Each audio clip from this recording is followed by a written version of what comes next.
voice of Jedi Johnson narrates the way, and the ever-steady Styx boy shall rot away your brain. Bad to the bone, bruise the furnace, pick up for days on days, and the great Downcomer's Boba Fett's have bad writing to slay. We are all damage on damage. We are all damage on damage. We are all damage. The qualified, we are prepared. Welcome, everybody, to another episode of The Qualified. After 2 weeks off, we are back with a very special guest today. We got Bez with us, all the way from Indonesia. Amazing artist. We are going to start the show off with walking through some of his work and chatting with him because his time difference is even worse than Jedi's. So we want him to be able to enjoy his day, and we appreciate his time. So we are going to get right into it with Bez. Thank you all for popping in today. It's great to have everybody here. Bez, number one, thank you for coming here. Pleasure is mine. Thanks for having me. I have been a huge fan for a very, very long time. Maybe you could just tell us just a little bit about yourself, kind of what got you into comics or just art in general, and just a few things about yourself. My name is Bez. I'm working at game studio as a visual artist. But yeah, I do some works for comic covers, mostly variants and some concept for board games and any others, I think. Mostly indies. You've been doing some great stuff. Your mechanical stuff is great too. So I'm excited. I'm excited to see some of your other stuff outside of comics in terms of stuff you work on as well. Because while you draw the ladies fantastic, the other stuff you draw is fantastic as well. Thank you. Yeah, I just love drawing ladies for free time. It's fun to draw ladies. What can we say? Yeah, we love looking at them. So I figured we'd walk through some of your work, and talk about it. But first off, this is Bez's IG. So the URL's underneath. You click the QRL code, go there, follow Bez. He's always throwing great art up there. So you can always check him out there. He also has a shop on Redbubble, and we'll see a little bit of that art that's there a little bit later as well. That link will take you to his shop as well, and you can get that stuff printed on about anything from phone cases to sweatshirts to t-shirts to underwear. I don't know. They offer a lot. They offer a lot of things. They do. They do. Coffee mugs, you name it. They got a lot of it. So as we go through your work, I will note the QR code that's up in the top here will take you to his link tree as well, which links to the IG and the Redbubble account, as well as ArtStation and Twitter and all that fun stuff as well. So that'll be up there through these as well. So I know one of my first introductions to your work was through Richard Morgan's BLAM and GLAM, which I believe you started on issue, I think 5, doing variants for him. He speaks excessively highly of you. I know he loves you, and the proof is the fact that the whole series you have of these yellow variants from 5 through coming up to 14 have all been absolutely incredible. I know I own them. I was talking to Richard today. Couldn't speak nicely enough. He's a great guy. Yeah. He's a really great guy. Yeah. So how did you get hooked up with Richard originally? We follow each other at Instagram, and we think we have similar taste in art style. He's a lot of fun. I mean, because he's in the UK, and this is kind of the fun thing with comics now, is it's bringing together people from all over the world that are putting together, some of this material, which is great. Like I said, him in the UK, you in Indonesia, stuff like that. It's great. And like I said, these covers were fantastic. The whole Yellow series, I highly suggest it. The BLAM and GLAM Kickstarter right now for issue 14 and the back issues, some of the back issues that are available, is live right now, I believe, still. So you can go up there and get some pretty good stuff. But again, like I said, this whole series to me was incredible. I own all of the nice ones and the naughty ones, and they're both beautiful. Thank you. See, you also did one side of the flip side of Valkyrie Sinclair as well on that flip book. We love chicks on motorcycles, so that's never a bad thing. You've been doing a lot of work for Bad Bug as well. You had Vanya, which I feel bad our friend Jedi isn't here today because he loves his Vanya. That is a scale by which we grade all of our adult books. By the Vanya scale, the Vanya being the dirtiest we can get, and then everything else normally falls underneath. But we love Vanya. You also did Roseblood Manor, that beautiful cover on Death Knell as well. You had the Hypergeist for them. Bad Bug, it's a good group over there. They seem to know what they're doing with the Kickstarters. Like I said, you seem to have got yourself in with good groups of people that run really good, successful Kickstarters that put together projects that get out on the regular, that fulfill on time, and that people will continue to follow, which is nice. Because I've definitely had some that have been stringing me along on some Kickstarters for a while now, but yeah, Bad Bug and Richard Morgan. They are very consistent, and that's very great. I think. Yeah, they're always putting out stuff, and makes me happy because you've been getting a lot of covers from them as well. So from Astro Wish to Hypergeist and the Brides of Dracula cover, also great. I like Dracula's. Yeah. I was excessively happy to see you pop up on Tigress Island, because what we like here is to see people get that crossover appeal and kind of get into some of the mainstream publishers as well, and to see their work pop up there, that always makes us happy. So at first because I look at my solicitations way in advance. First I saw, they're gonna have a Steve Mannion cover, and then I was like, they're gonna have a Bez cover. It was fantastic.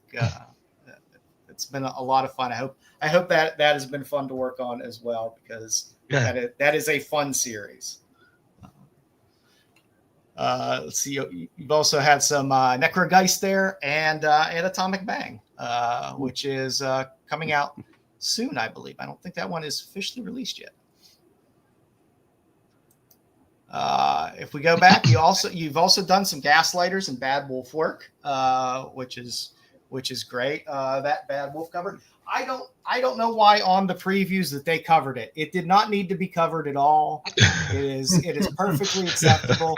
They covered it in the previews, and it was completely unnecessary. But your work on the Bad Wolf and the Gaslighter stuff from Bad Donut was fantastic. I will show a couple things here real fast, because this is one of your earlier covers that totally wowed me. Like I said, I own multiple covers of this, because when I first saw it, when I see an artist that I really love a cover, I'm like, I'm going to buy everything they do from this point on. And this is one of those covers that just grabbed me when it came out, and I've been looking for the Bez name ever since. You also had the Cat and Nine Tails as well. Like I said, some of these are not easy to come by. He's got them all. He's got them all. I do. Even I don't have that. No, maybe you can back to me. Yeah. Like I said, no, I've been collecting them for a while, and more recently, you've been doing a lot with Tuxedo Tiger Comics as well. that whole Duty Calls series. You have a great number of books over there. So if you go to Tiger Tuxedo Comics and check that out, you have this beautiful Scarlet. And we have to put the quotes because it's Duty's Calls, and they don't have the IPs for it. So but those are it's a wonderful Scarlet. This is actually sold out at Tiger Tuxedo Comics. Yeah. Joe, how many copies? Yeah, I need one. Thank you. Yeah, it's good. It's good. You got you got the Great Baroness there. They're just all good. Everything there you have is fantastic. And like I said, if you go there, you can get some Bez's work. It's really fantastic. You also have that is a great Black Cat. I thought that was lyrics at first when I first saw it. It's awesome. Great punchline. And you actually have done probably my favorite Harley Quinn non-licensed Harley Quinn cover that I've ever seen. A quick question: Have you done a Slave Leah? Yeah. Not yet, I think. But I did the coming up next, I think. Okay. They'll get you into the Star Wars stuff eventually. Oh, definitely. Yeah. Oh, because these are awesome. Yeah, the Poison Ivy was great as well. But like that is probably my favorite Harley Quinn. So I think that's my personal favorite for the Tuxedo. Yeah, they're all good, but man, that Harley one is perfect. Is that Samus Aran in the middle? I don't know. It looks like Samus. Sue Richards. Samus Aran? Yeah, I thought so. Samus Aran from Metroid. Yeah. Metroid. Oh, I thought it was Sue Richards. Fantastic. She only has 2 there, not 4. Oh, okay. Good one. You also had the fun little Spider Gwen and a little White Queen action as well, which was great. Love those. And like I said, at your Redbubble shop, the prints you have over there are just awesome. I love this stuff. Anybody, I highly suggest going over there to look at all of the art that he has over there that you can get in various different ways, because the work is just absolutely awesome. Anytime you mix in some mech with a hot girl, that's always a good thing. It's my personal themes. So, as always, Nice. Please feel free, click that link tree over there. You get the Redbubble shop. Check out Bez's IG. He has tons of great stuff over there. All the art and any upcoming covers and stuff like that to stay in the loop. And let's pop you up here. So, how long have you been working in the comic side of things for a while? In comic, I think about maybe 5 to 7 years, I think. Nice. Are you doing stuff overseas comics as wise, or manga or anything from that side, or just mostly American comic? I think mostly Western. It's like Kickstarter campaigns mostly. I think for indie comics. Yeah. They've mostly. They've definitely been reaching out to you, and we're happy for it. We're definitely happy for it. Tom, you had a question? Yeah, the question I had was the inspirations, like art-wise, like your type of art. What inspired you to get into that? Style. The style, yeah. I think I have many influence of art style. I think I don't like.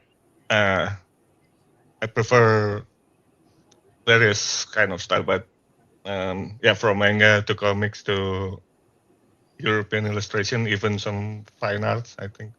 But for comic, can say there's artists who have a really heavy influence for me. Mostly to draw, great female figures. I think like Rosetta. That's always great. Rosetta is my biggest influence. Yes, I think. We love Frazetta. Beautiful ladies, right? His drama is very good. I think many draw detailed, beautiful ladies, but Rosetta is on different level.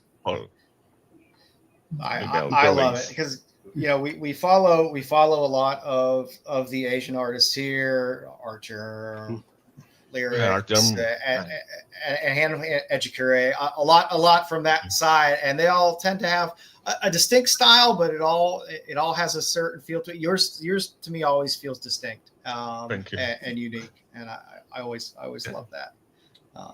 Cosmic just asked, what was your first published work? I think I can remember.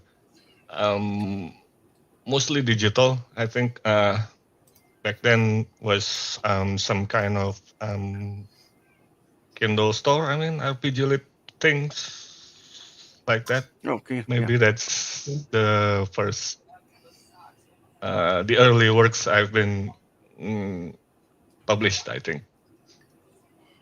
Yeah, in terms of comics, I think probably either that Gaslighters or the BLAM and GLAM is probably the first Western comic. Yeah, I think probably that's about that. Yeah, Nice stuff.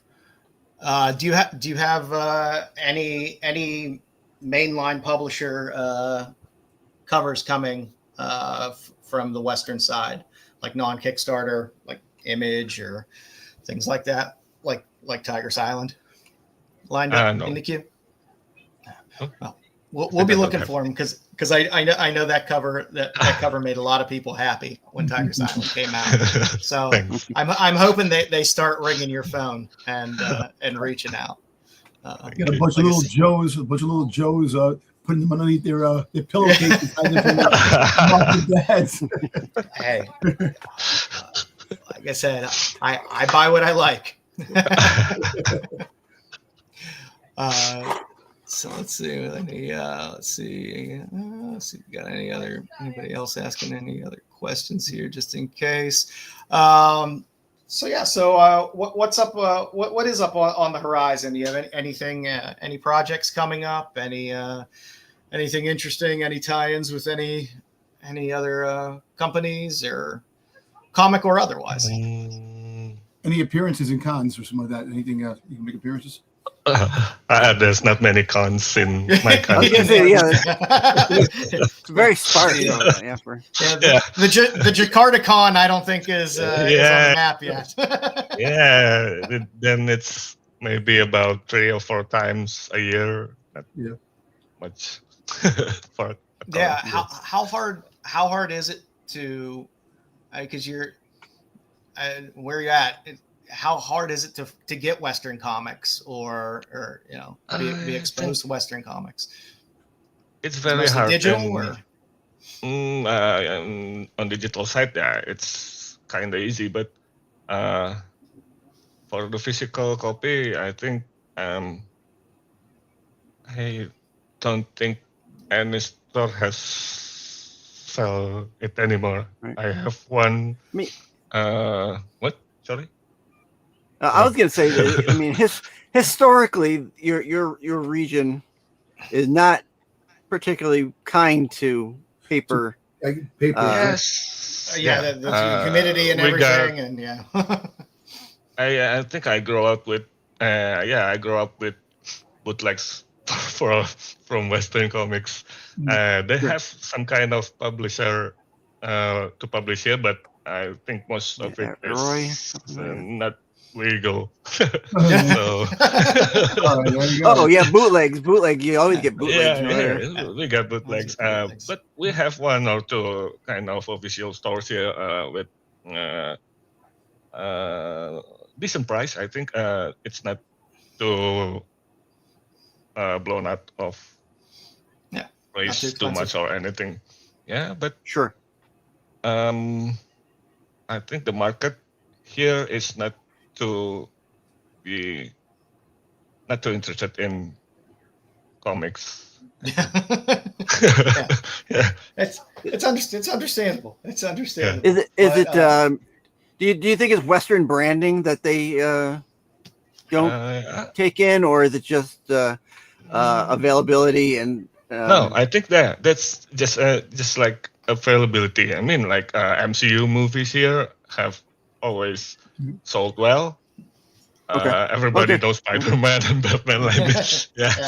Yep, there's staples, right? Yeah. But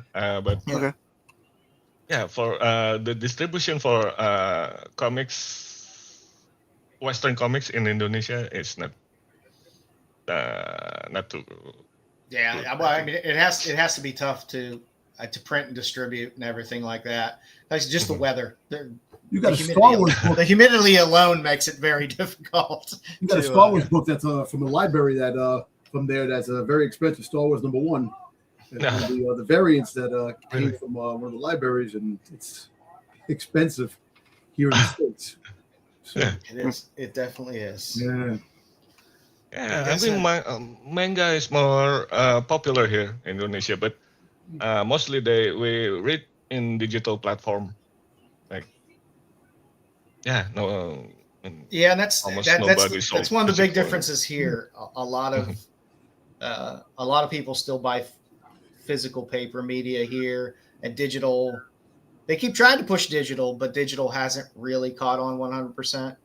Manga's starting to catch on really good here. There's a lot of I mean, even the regular comic shops here, you just start to see walls of manga start to show up there. Well, listen, that's what the kids want. It's becoming like bigger now than ever before here.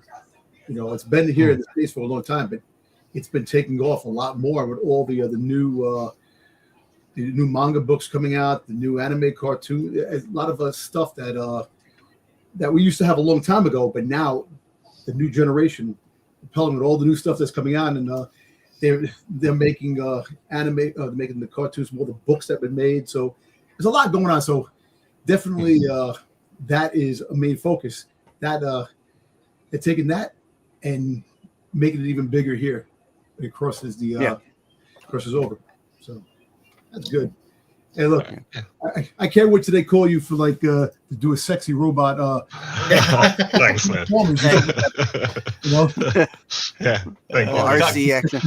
Yeah, Cosmic had asked here. Do you have a favorite manga that you like?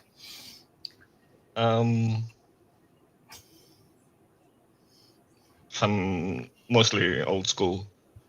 Old school stuff. Like, I don't know if you know it, but Kotaro is my biggest. I'm a big fan of Kotaro. I mean, was my top. Yeah, it's not big even in Japan, but the translation to Indonesian culture is very good. That's good. Actually, it's better to read the Indonesian version than the original Japanese version. Because I don't know. That's good because it does have to translate. No, whatever. Yeah, sometimes sometimes sometimes they narrow it for where they're sending it to. I mean that your translation might be a little different, like you say, but they're trying to edge it towards the Indonesian. To the culture, yes.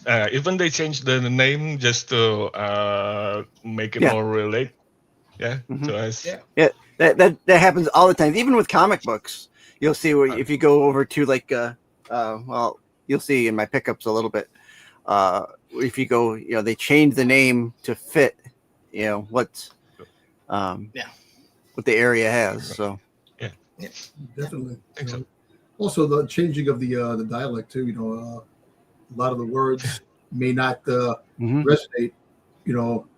It's like everything you have. Even they change the jokes. Right. And that's the thing, like over here, they don't care like with half the stuff, but when you bring it to another country that actually needs to like certain words are forbidden or certain words are offensive, they have to. Or some words just don't translate. Yeah, exactly. Yeah, And then makes things up, but it makes it better. It does. Well, again, Baz, we appreciate you hanging out with us. Thank you. And coming on. Like I said, you're one of my favorite artists. I've been talking to you up for years here. I will continue to do so. Rightly so. Because of Joe and because of Jedi, who isn't here, I'm becoming a fan. And it's like I don't collect that many books, the books that they collect. So, but now firsthand meeting you, and I'm definitely a fan, and I'm definitely picking up some work. When I see it, I'm headed to San Diego Comic-Con next week, so I kind of hopefully there's some books lying around, so I could actually pick them up and definitely. I'll tag you when I get some books. I'll tag you in. There you go. What do you get? Yeah. As a reminder to everybody, the QR code will take you to Bez's link tree, so you can get to his IG from there, get to the Redbubble site, and get to all the other sites there as well. And again, I'm pretty sure BLAM and GLAM. I can't remember whether it fulfilled yet, and I paid for it or not yet. I have so many Kickstarters, I can never remember what I fulfilled and what I haven't paid for yet as things come in, which surveys I've responded to and which I haven't. But Joe just keeps saying yes, and by the time it gets to him, it's like 3 years later, and he goes, "Oh yeah, I did get that. Oh yeah, I did." I know BLAM and GLAM 1 through 14 with the new issue 14 is up there, and Richard Morgan cranks out those on the regular with the BLAM and GLAM. It does give you a chance to kind of go back and get some of the older stuff as well. So if you're fortunate enough and some of those still exist, you can get exposed to some of Bez's work there at Tuxedo Tiger Comics as well. You can go there and get all those great duty calls. And again, get yourself a pair of underwear with a Bez print on it from Redbubble. Why not? It doesn't hurt. Maybe a coffee mug, maybe a t-shirt, whatever. They got tons of stuff up there. Maybe a pair of swim shirts. I don't know. They got a lot of stuff there. You can basically slap these images on anything that Redbubble has as a product, and you can be put them on a swimsuit. I think you're up to something there, Joe. Put the image on a swimsuit. Yeah. And then you can be cool. Then you can be cool and have some Bez art on there. But again, we really thank you for popping in. We know there's quite a time difference there, so we'll let you go. But we appreciate you. Anytime you want to reach out, if you got anything to promote or any new projects you want us to throw out there, be more than happy to promote them. I said, you're one of my favorite artists out there, and we will continue to be big fans. So we thank you very much. Any words you'd like to say? Thank you all for having me. You're welcome. Thank you for coming on, Bez. It's been a pleasure talking back and forth with you. It has been great, and we'll reach out if we see another big project and get you out here. Okay. All right. And thank you very much. Yes, take care. Thank you. Bye. Thank you. All right, boys. What was the time difference over there? 12 hours, I think. 12 hours. Yeah. So it's Saturday morning. He's living in the future. He's in the future. So he actually can give us the freaking lotto numbers, and then we can play the future there. Right. Nah, but that was cool for nice and I had so I didn't know he was the one that was doing all the books that you guys have, the Tigress and all that stuff like that. I didn't. Yeah. Like I said, I have been collecting his stuff for I don't know, since 2022 when I first saw his work. And like I said, this cover, I own a lot of copies of this cover. I can't find it anywhere else now. I always look for it because what's the price going for that book? I don't know. There's none on eBay. Nothing on eBay. But like I said, I buy it whenever I see it because that was one of the first covers that just that cover caught me, and I was like, "Yep, I will be buying everything that person does from this point on." So it was good stuff. Let me pop him from here. He's good. I just want to make sure he's out there. And I guess we can. We got no Jedi this week, so let me say hi to everybody, and then we'll get into the show. I'm a little thrown off because Jedi handles so much of the Jedi's our MC, so to speak. Yeah. So up first, we got Nerdy Geek in there. So Nerdy Geek he just slayed across. He covered the podium for Heat 1, 2, and 3. There you go. Yeah. What's up, Nerdy? Good to see you, as Nerdy. Always, GTK Comics popping in. Always fun. Got Ed LeBeau in here. Dirty spamming chat so early. Giving Nerdy a little bit of hell. He's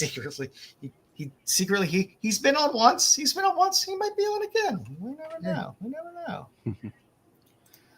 Grumpy Gus, what's up, buddy? How you doing tonight? Yeah, you know what? Thank God Jedi wasn't on, because he probably kept the guy out on a little bit longer. We got Esbundo.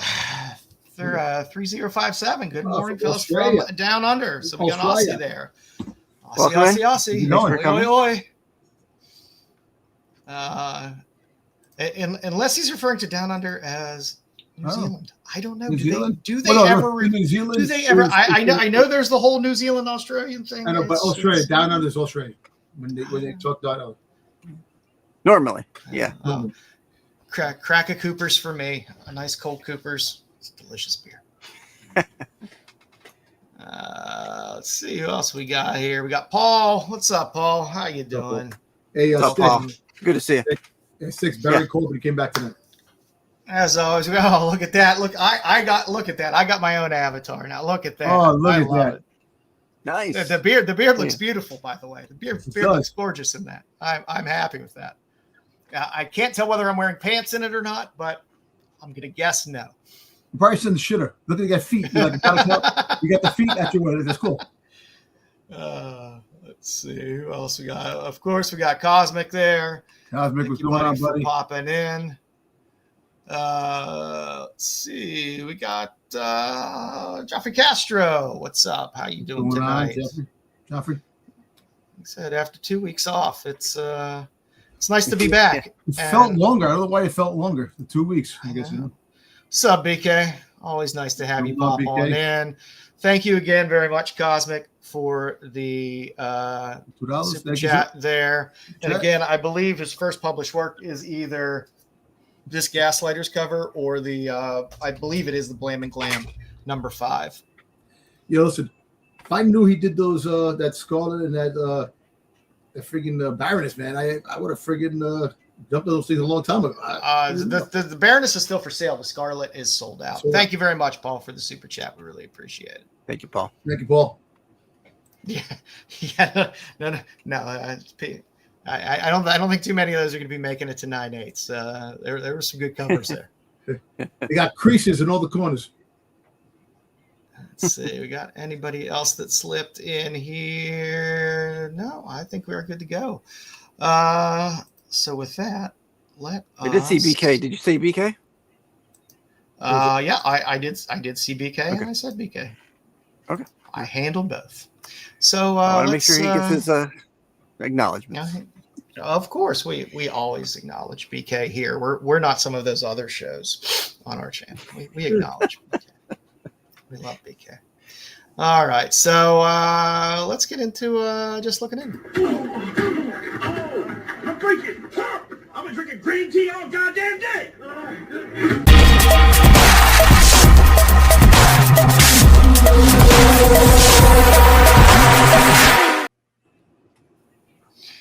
All right, let me remove this one and go with this one. So, welcome to the Just Looking In and Qualified. I'm a little rusty with 2 weeks off, and I'm going to be out next week too. So, I don't know. They say it's like riding a bike, but I don't know. Yeah. I need some training wheels this week, boys. Especially without Jedi here. I think I need some training wheels. So for Just Looking In this week, you know me, I like to have a theme. And a lot went on this week that made me think about this theme. One of the things that went on last week, and I'll thank James Kreider for this, for reminding me that there was that Heritage auction that had a ton of Peter Driven art in it, who I love. And a lot of Peter Driven covers have this element highlighted. So this week I decided to go with garters. Ooh, okay.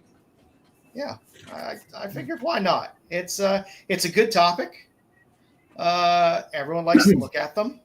That's a good thing. So I want to start off here with wonderful series, Howard Chaykin's American Century. Great goddamn series. And the slew of amazing Glenn Orbuck covers this series is also fantastic.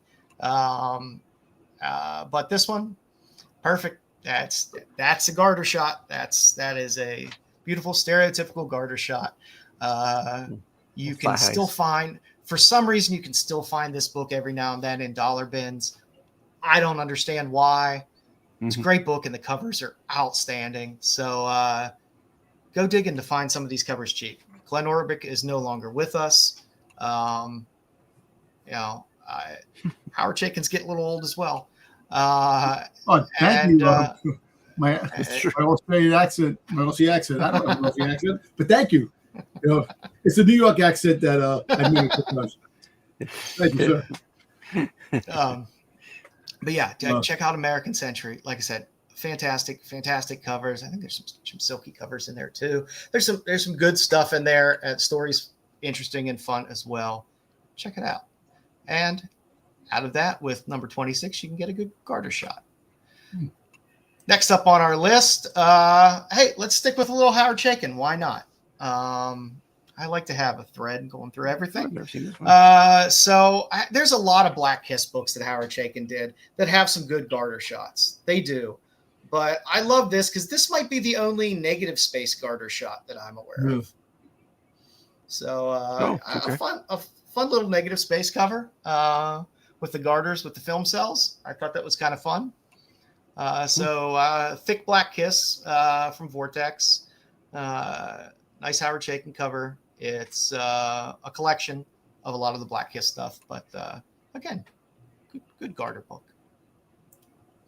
Next up, people always complain, you don't like Marvel. You don't put enough Marvel stuff in, blah, blah, blah. Well, here you go. This is Joker number 26 from December 1952 from Timely Publications, which later became Marvel. Well, and it's not the Joker that you think of. No. This is a beautiful Bill Ward cover. Really, huh? Joker was a men's comedy, and it was a spicy men's comedy magazine from Timely Publications back when Marvel had some stones. This is I'm a big Bill Ward fan. I love finding these old magazines because not only do I love Bill Ward, I love Dan DeCarlo, who also did a lot of the cartoons in a lot of these types of books as well. So a lot of these you'll find some artists in there that you are familiar with that have some great art in there. And to stick with the theme, I did have to throw another issue of Joker in here, which does have a small little inset with a nice little garter pick, which is also Bill Ward. But this episode of Joker 59 also has Betty Page on the cover. Nice. So for all you Betty chasers and Bill Ward chasers, it's a twofer. It is a twofer. Like I said, don't sleep on these old magazines. Betty Page fans like myself will pay money for this stuff. These older magazines that have Betty in the magazine tend to go for a nice amount of money. Put her on the cover, it goes for even more. How many of these you have, Joe? I will keep that between Joe and Joe. Okay. I have a lot. Next up on our list, one of my favorite pulp covers of all time, Real Detective from August of 1938. This is volume 44, number 2. Good luck figuring out who did the art on this, but it is a great garter cover. It is a great pulp cover. It is a great noir cover. You have a woman who took too many pills. You got the pill bottle down there. You don't see her upper torso. You just see the lower torso. It's amazing, amazing cover. And it meets our criteria. And Garter's there front and center. So, Yep. As I had mentioned Peter Dribbin before, Eyeful magazine, which again, it's a magazine I have numerous copies of. I collect Eyeful whenever I can find them in decent shape. Again, a lot of this stuff was at auction at Heritage last week. A lot of the Peter Dribbin work was there. But Eyeful, great magazine. You find, especially the stuff from the 40s, where they were still doing the painted covers before they transitioned over to doing, actual photo covers. Has some amazing work and some of the best Peter Dribbin work that he's done. And this is a great garter shot. There's one with the dog pulling the dress as well with the garter, which is good from Dribbin as well. But I kind of like the cow looking up at her. It's kind of fun. Moo. Next up on our list, back to a little more comic form. We got Reform School Girl from 1951, Avon Comics. Can't go wrong with that. An often homaged comic cover. Recently homaged in Tomorrow Girl.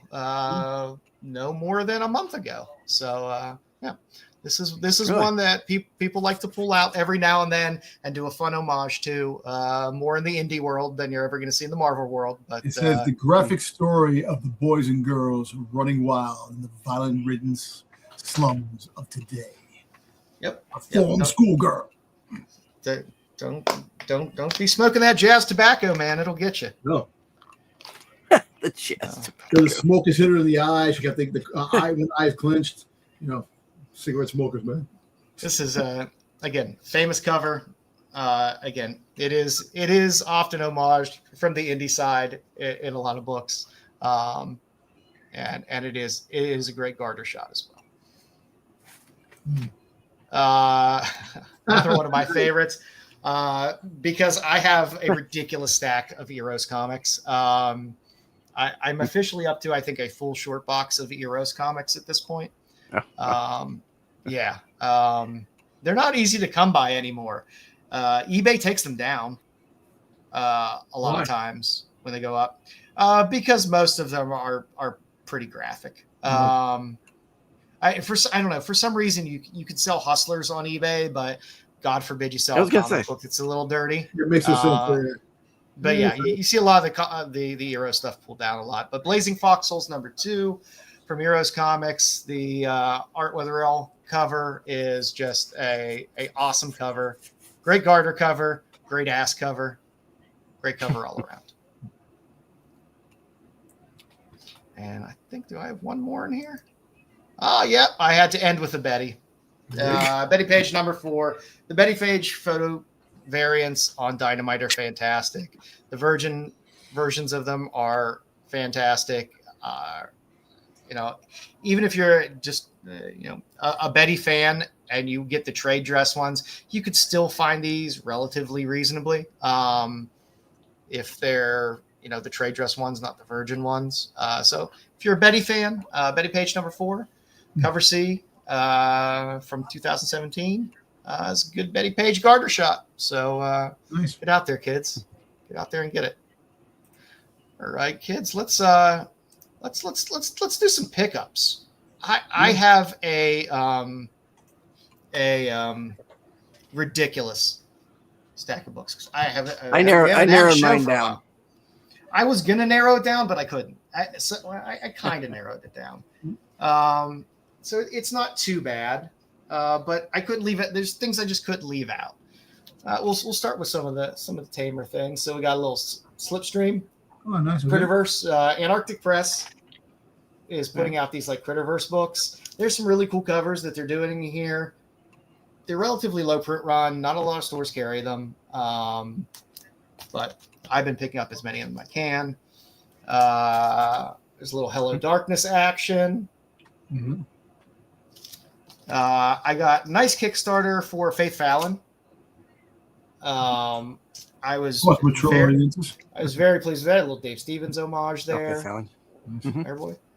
But yeah, there was a Kickstarter for 7, 8, and 9. And the next Kickstarter is coming out for 10, 11, and 12, I believe. There's your ASM homage there, Styx. There you go. Oh, the Amazing Spider-Man. Yep.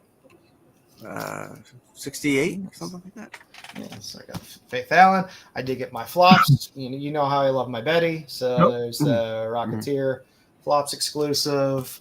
While people have seen a lot of this book, the Club Nephilim one, theirs mostly is the 1 in 10 that has the little barcode there. This is the Kickstarter one. So this just came in today. I also have the one where she doesn't have that toggle. New artist who I absolutely love. I don't know of any other comic work this person has done in terms of artwork on a cover, but this Kickstarter, Evil is a Weapon. I think it's Ross Santino who did this cover. I'm smitten with his work. I want to buy more and more of his work. So Ross, if you're out there, please do more comic covers. Because I dig your work. There you go. We got a little Dead Samurai there. That's cool. Yeah, the variant was fun. Got a little Susperia there. The Carmilla Christmas Carol. Got little flops on the Carmilla Christmas Carol. Of course, I finally got my Zatannas in, so I got there's the foil hues. There's a blank. Why not?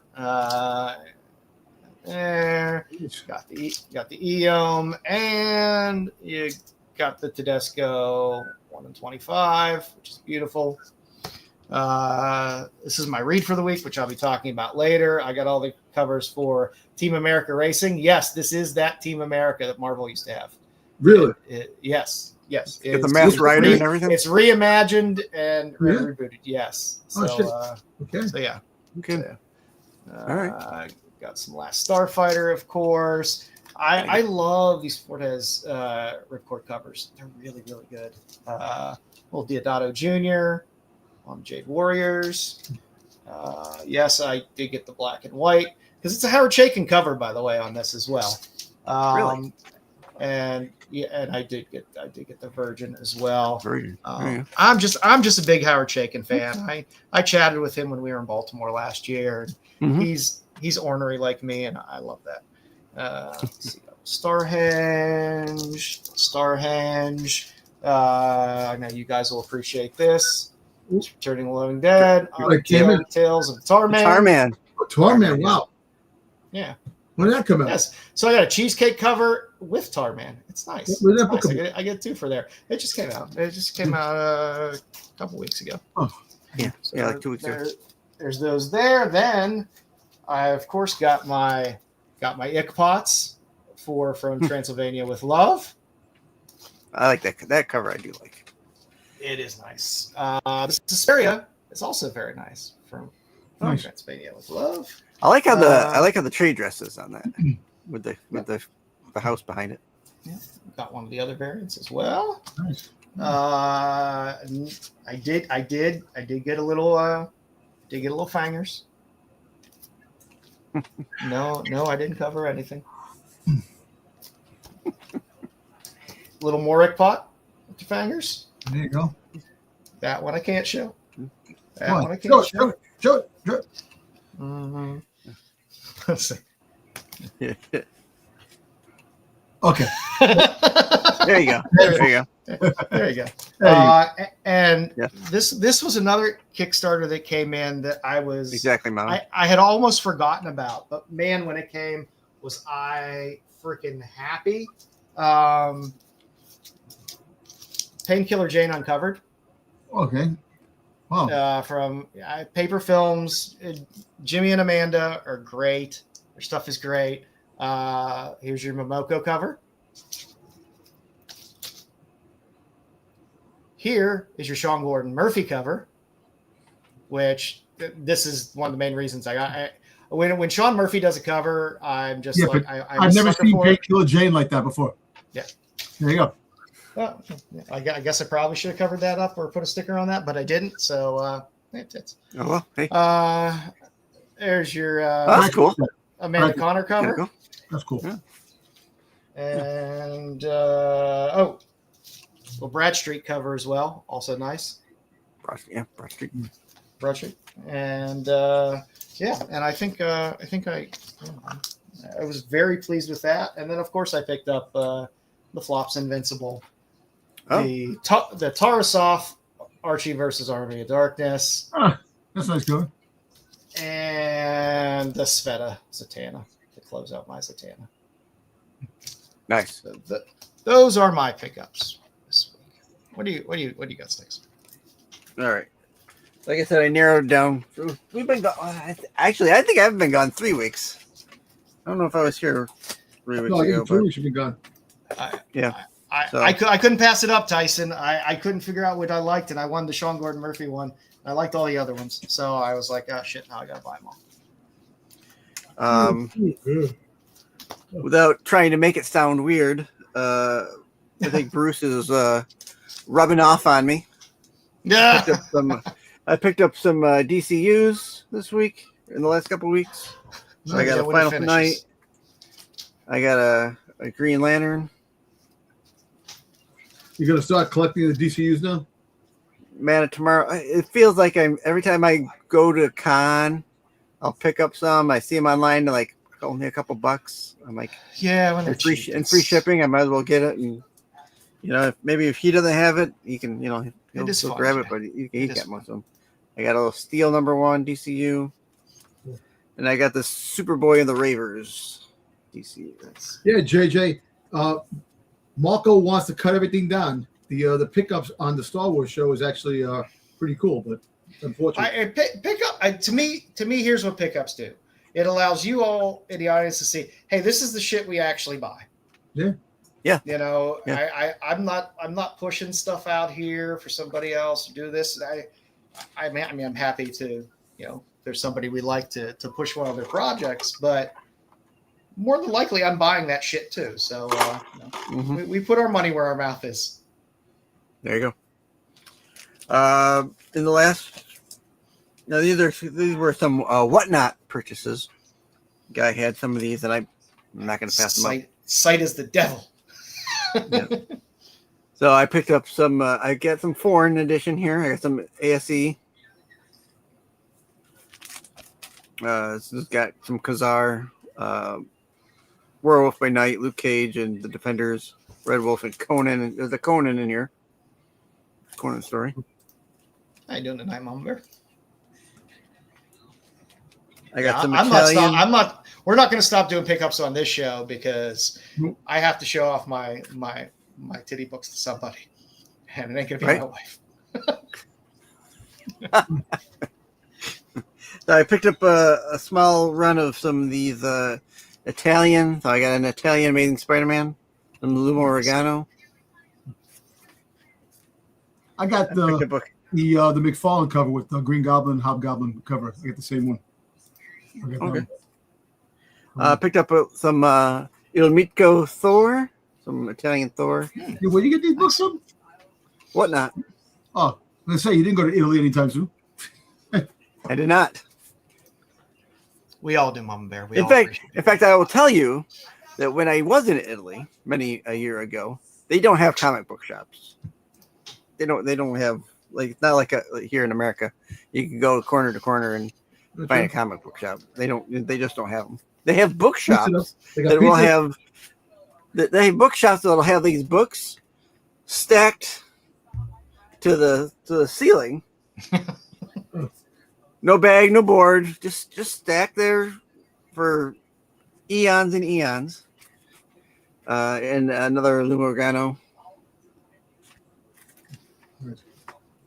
My fun book of the week, I picked up an Ultimate Civil War Spider-Ham. Oh, cool. Oh, nice. I know you love your Spider-Ham.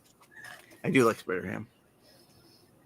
And then my two Joe books of the week. Yay, tits. So I got and Joe. I don't think I showed you this one. This is an Eros Comics one. This is safe for the show. So this is called The Erotic Worlds of Frank Thorne. Oh, I am that. Yeah, I actually have 2 copies of that. Damn. Joe and Jedi are rubbing off on you, Styx. I'm a big Frank Thorne fan, and I found it in a $1 bin. I'm gonna pick it up. It's a book that will sometimes on Whatnot will sell for $20-$25. There you go.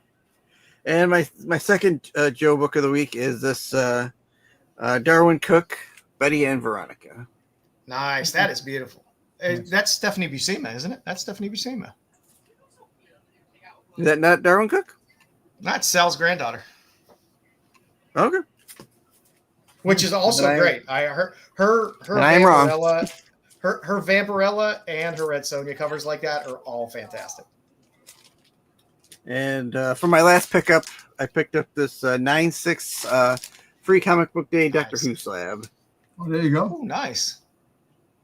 It's a 9/6. You know nobody touched those books. How's it a 9/6? Dead corner. Yep. I don't know. I like it. I enjoy it. It'll go in my collection. That's it for me for this week. Look, it has to be a good feeling though to be able to like find stuff you love just really reasonably. Not everything has to be 9/8. Not everything has to be 9/8. No, I own plenty of stuff that's not 9/8. If it's going in my collection, I don't really. You know what's funny about the whole thing? The modern books should be 9/8, 9/9s, because the modern books shouldn't be like the older books. So well, if you get people put their dick beaters all over them, and they get all bent up. dick beaters. Dick beaters. That's a good clip. I will say really quick that would I like a book in a 9/8? Sure. Am I gonna knock myself over the head with a brick if I don't get a 9/8? No. I'm not gonna. I like what I like. If it fits what I'm collecting, I'll take it in. I'll take it in and give it a good home. I mean, I buy Golden Age stuff, so I mean, I'm sitting out there buying 1/8 sometimes, so don't feel bad. Yeah. But it's funny.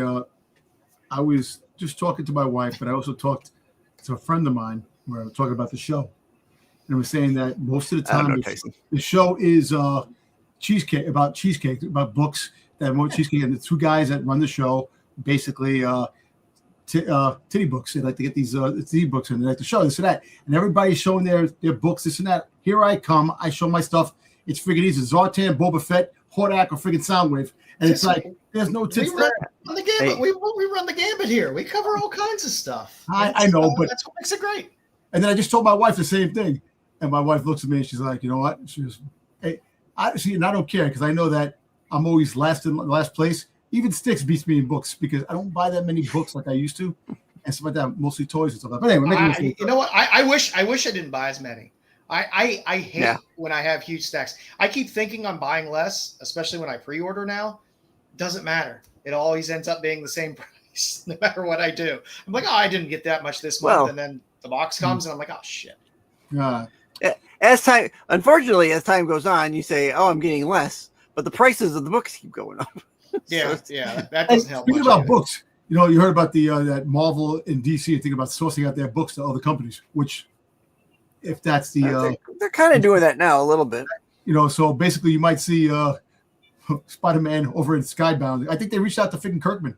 So I don't know, maybe by 2000, I don't know, who knows? But anyway, if that's what I read, if I'm not mistaken, I've read some about sourcing out their material. But anyway, another way for them to make money, Dom. They got to make money. It's all about making money. And here we go. First things first. Zartan. Nice. See Super 7. Oh, you got the silver. Yeah, so this is the comic version of Zartan. So Super 7 does the cartoon and comic version figures. And then Hasbro just does the regular. Does he change color? Yes, he does. Change color. That's all that matters. Yep. That's all that matters. Got that. Sunlight. I hate sunlight. I actually just got these right now in the mail, and I'm happy about it. You know how much I like my Star Killer. I got Lord Star Killer. Nice. That comes with a lot of sabers. Yeah, 5 sabers, changeable that's hands. nice. Badass. I'm gonna open. I got not one, but 2. Oh, there you go. When are they gonna do his? When are they going to do his a training droid? What? I will. I don't know. I don't know. We'll see. I would love to have his training droid in a figure. They need 75 more Boba Fett variants first. Well, they have the regular one. They have the regular figure, which I like. I like.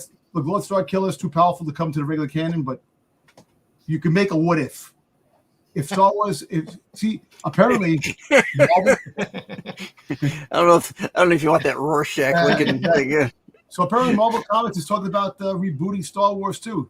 Might be getting so there might be a renaissance for rebooting stuff, Marvel and Star Wars. So there might be. I don't know how much of a reboot it'll be, but I don't know how much reboot. But if they change things, because something they already went and cleansed a lot of theirs because they stopped publishing it for a couple months there. Dude, now they're back to doing it.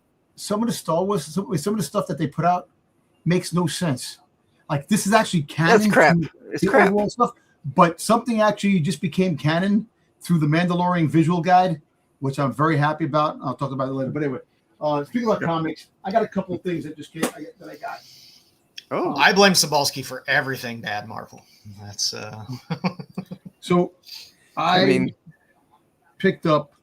So I ordered some comics, and they went to the wrong address, and I thought they were lost. And I was like, fuck, someone took my books. I pissed off. They wind up in another building, same apartment, but another building, which is kind of funny. But anyway, and it's very interesting. They're bootleg books. They're not regular mainstream books, but I'm very happy about it.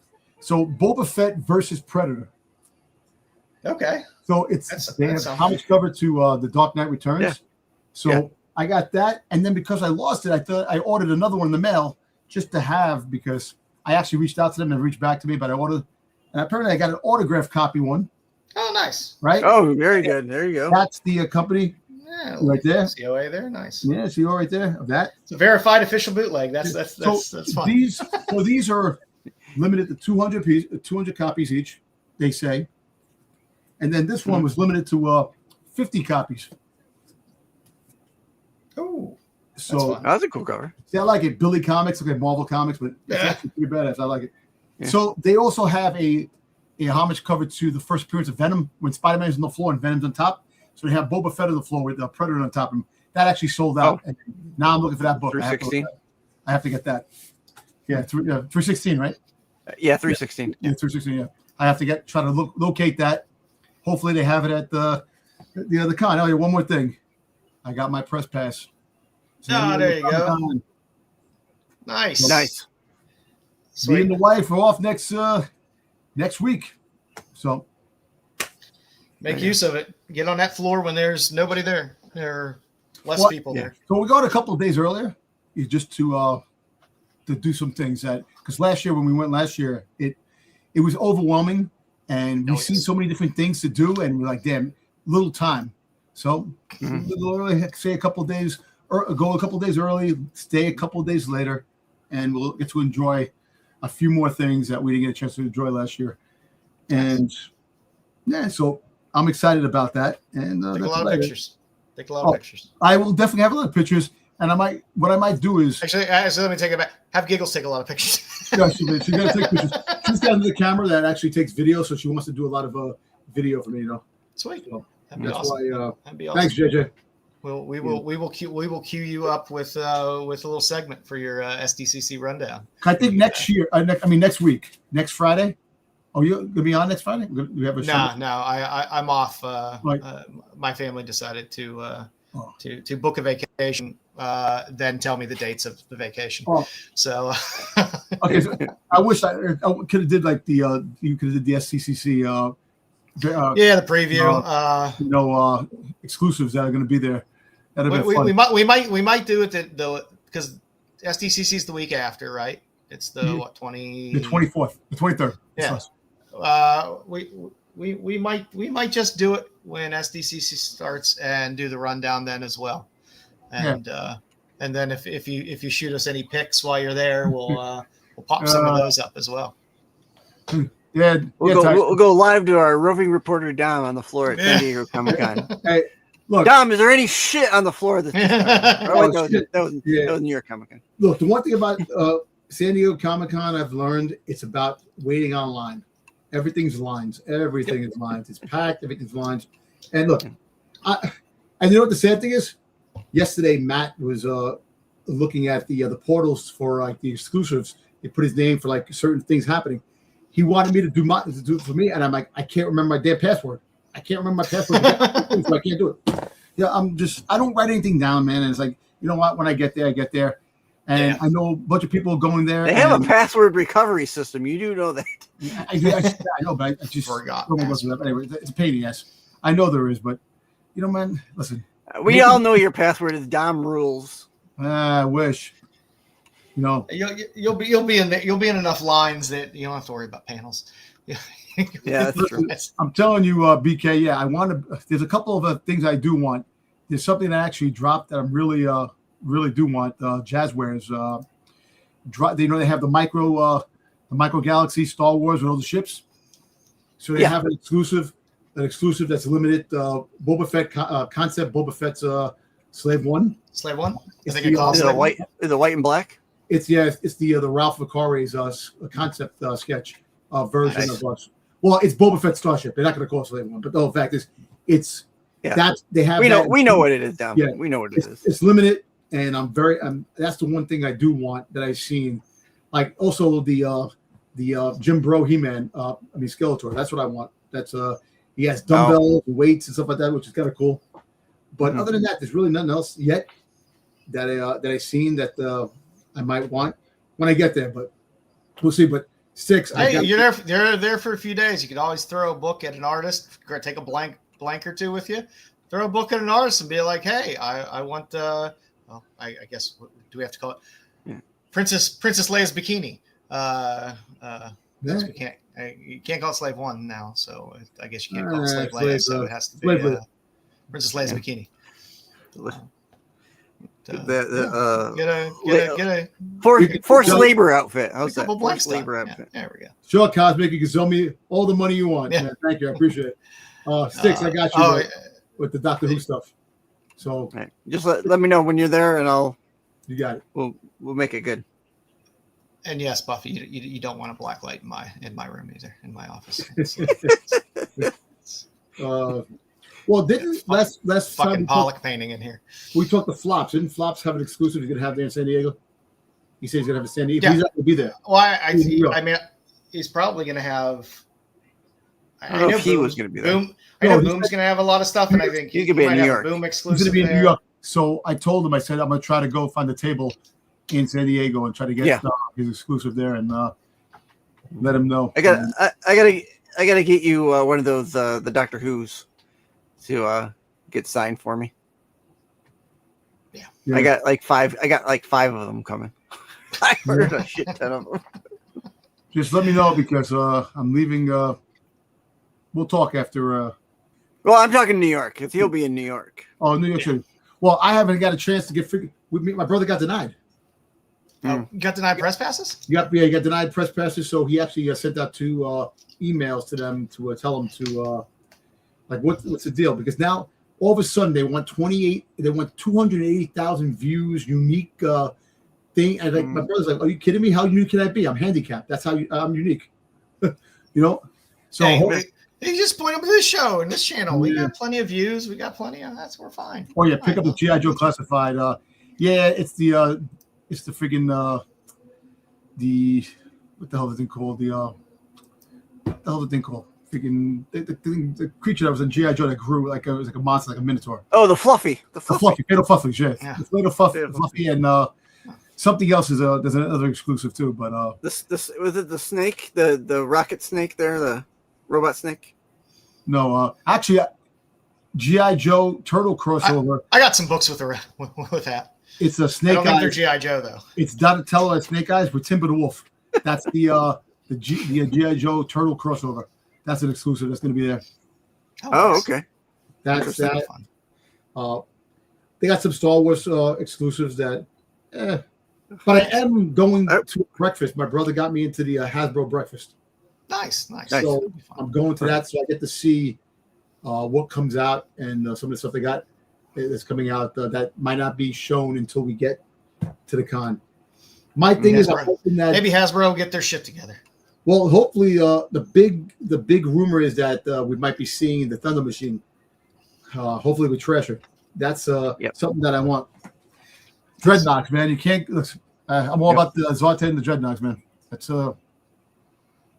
Yeah. I don't blame you. I don't blame you. No Cold Slither this year. Yeah. Oh, yeah. So Thursday night we got tickets. We got tickets for We're Not Sorry tour. So apparently it's the 40th anniversary of Transformers the movie. Oh, yeah, that reminds me. And the kids were all scarred and damaged because Optimus Prime died. So it's the We're Not Sorry 100%. tour.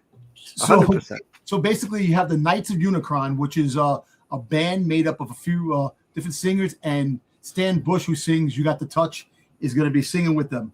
You have Jevin the Holograms, and you have Cold Slither. So I will be seeing all three of them together. And nice. I have seen all of Cold Slither's freaking goddamn concerts, so I am like a Cold Slither groupie.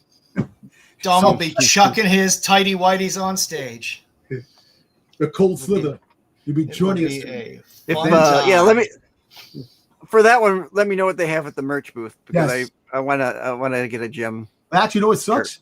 So they had a couple of VIP passes that actually gave free merch away. Stuff. I missed out on that. Yeah, you so were telling me. I'm pissed with that, but it is what it is, man. We'll see. Find it. Well, I do have my bad for this week, and that again is that next week we're not going to be here.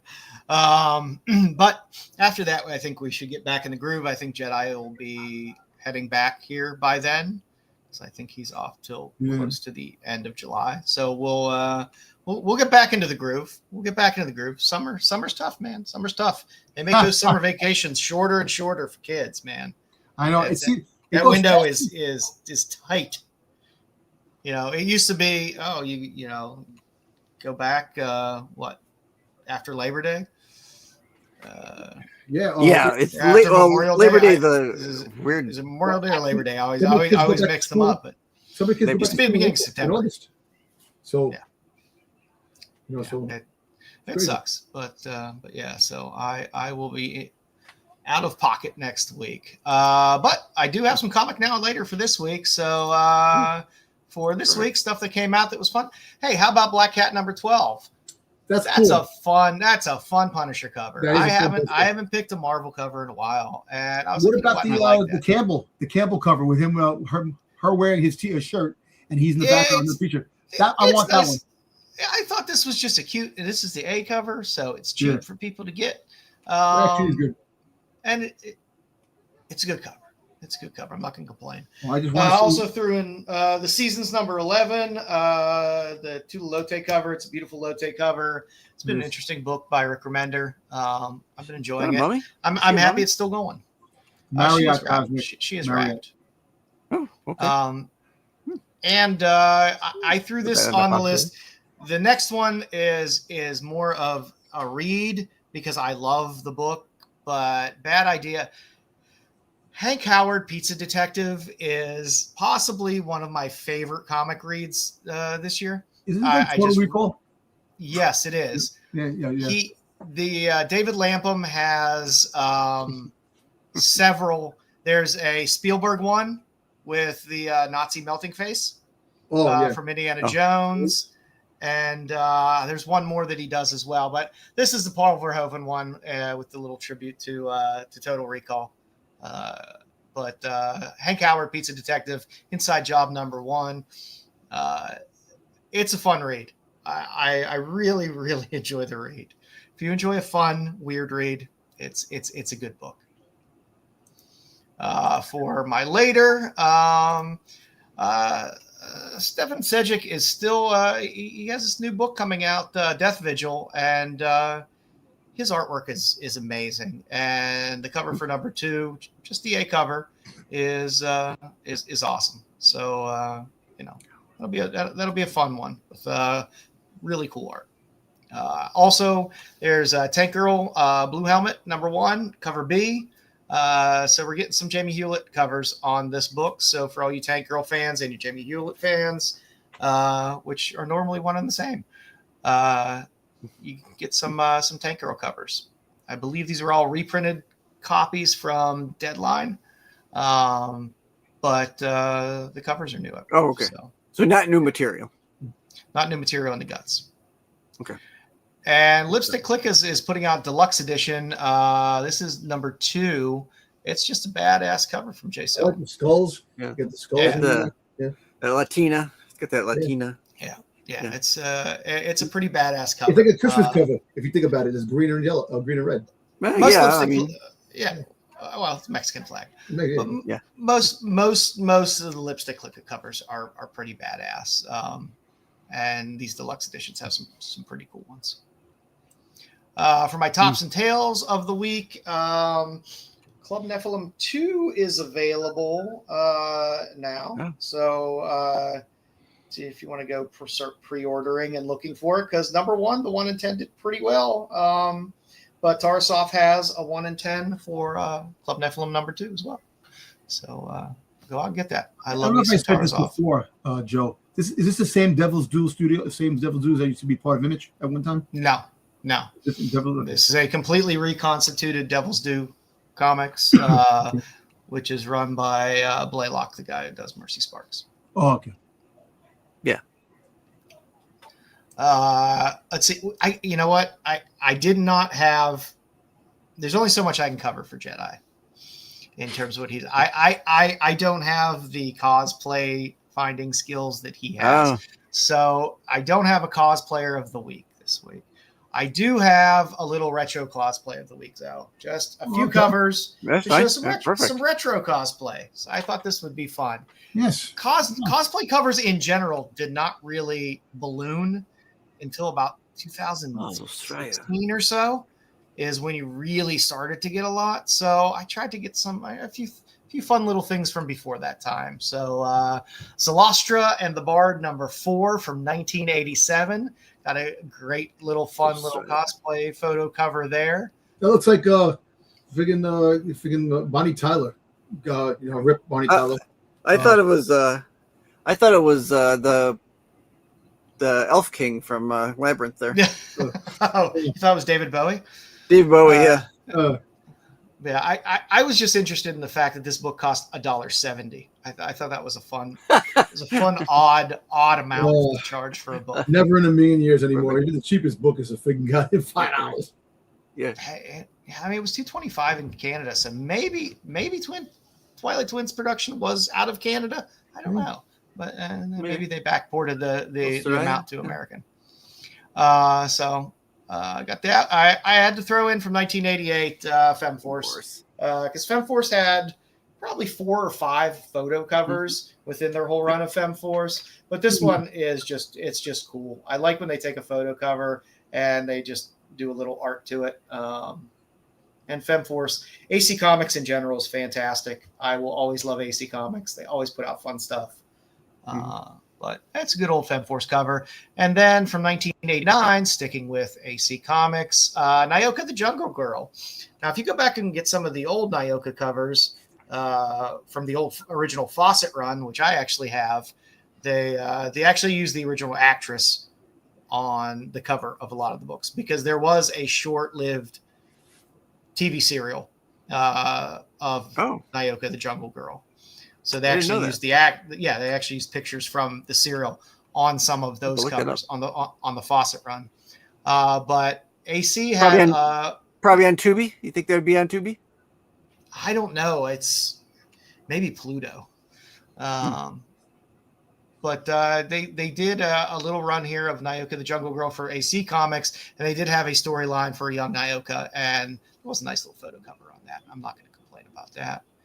And Moonstone Comics never lets me down, and there's a Domino lady there, which is nice. Yes. So Moonstone is an under appreciated publisher, in my opinion. Just for the Kolchak stuff. Just for the Kolchak alone, but they do have the great werewolf series that they had, and Honey West. They got some good stuff. So sorry, kids, no cosplayer of the week, but you do get a few retro cosplay covers. I like that. That's a good. Yeah, just keep it. But I did have to keep the streak going for this. It's time for the That's Not a Comic, That's Not a Comic, Salia Comic. It's time for the That's Not a Comic, That's Not a Comic. Comic, Salia, Comic, Salia, Comic. Oh, cool.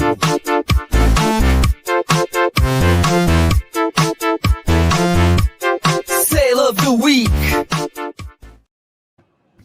Alrighty. So this week I decided to go with novelty flasks. We hadn't covered it yet. So they're cheap. They're all very cheap. I found nothing that was very expensive, sold or unsold. There's not much out there that's very expensive, but they are interesting. So if you like to, tuck away a little nip for later, and you want to be a little funny about it or a little discreet, we got some flasks for you. So starting up first, we have the stainless steel banana-shaped flask, a nice 5-ounce flask with funnel that you can have for $15.99. Several of these have sold, and most of these flasks you can if they're newer ones, you can normally buy multiple copies. Pull the banana out of your pocket, start drinking.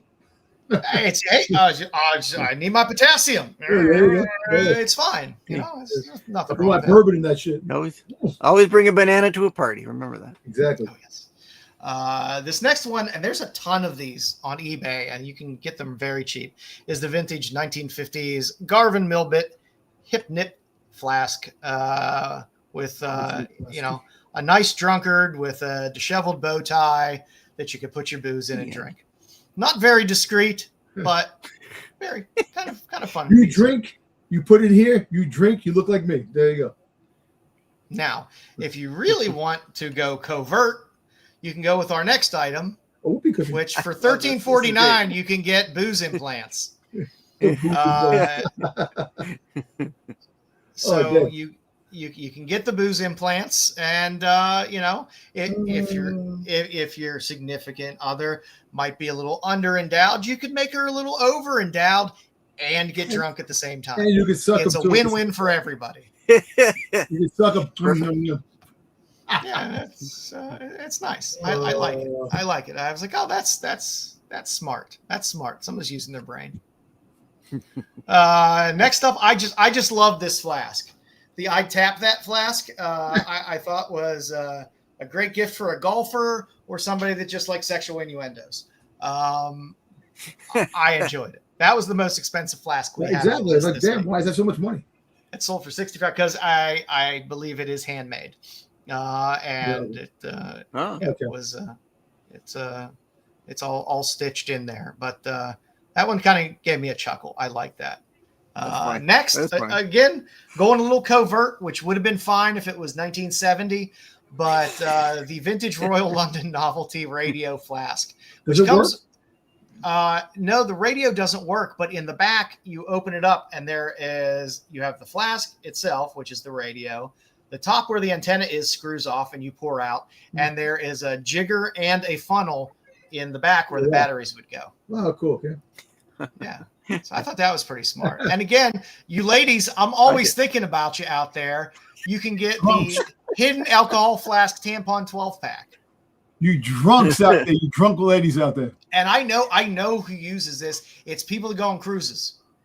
Because you're not allowed to bring booze on a cruise. Hey, people listen, always try to sneak booze on a cruise. It's those women with the pregame out there. You pregame with the tampon. You know what? I ain't gonna hate the game. I appreciate it. So you ladies out there, if maybe you need a little nip, it's a little cold outside in the winter sometimes. There you go. You need to pack it in. So hey, you know what? Hey, it's a little something for everybody. And last up on our That's Not a Comic of the Week, we have a nice old school. I remember these as a kid. I remember these all the time.